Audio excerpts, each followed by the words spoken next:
At the sheds, Rosie was getting her ash pan cleaned out. As she was, she saw Tom reversing towards the sheds. Hi, Tom. How are you doing? But Tom wasn't listening. He was too busy thinking what he would say to the bus when he next met him. He wasn't paying attention where he was going.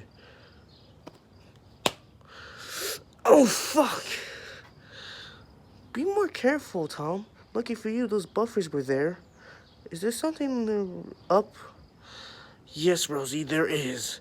I just met the most horrid bus I ever met. Soon Tom told Rosie what the bus said to him. That must have been Mark you just met then, said Rosie. So, is that what his name is? He's the most horrid boss I ever met, said Tom angrily. I know, but the best thing we need to do is to be happy.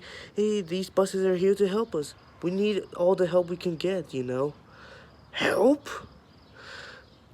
It was Mark who came towards the sheds. Help? You old shits always need help. 'Cause you all are nothing but piles of scrap. No, we're not. We're really useful than you. Oh, really?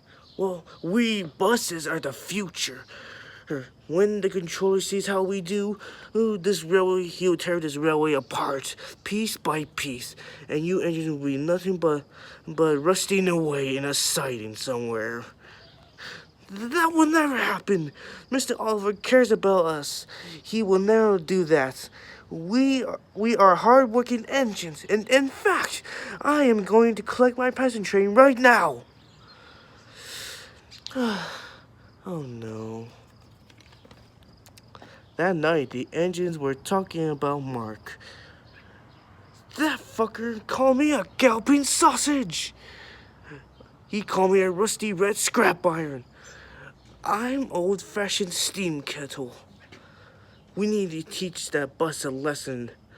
Yeah, he's nothing but a big son of a bitch.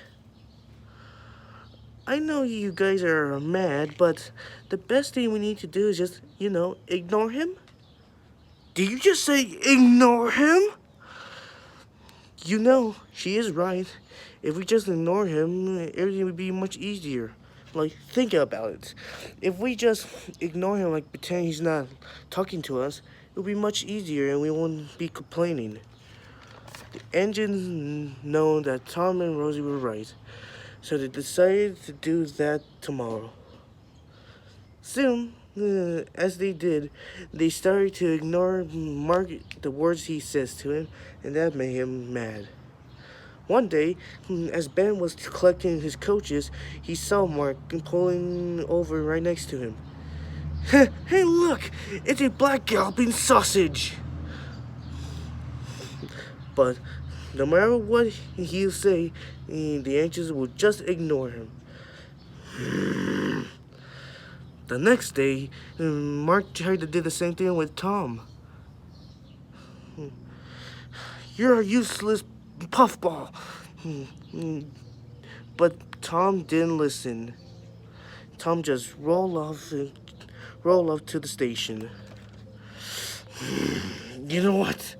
I am tired. I am tired being ignored.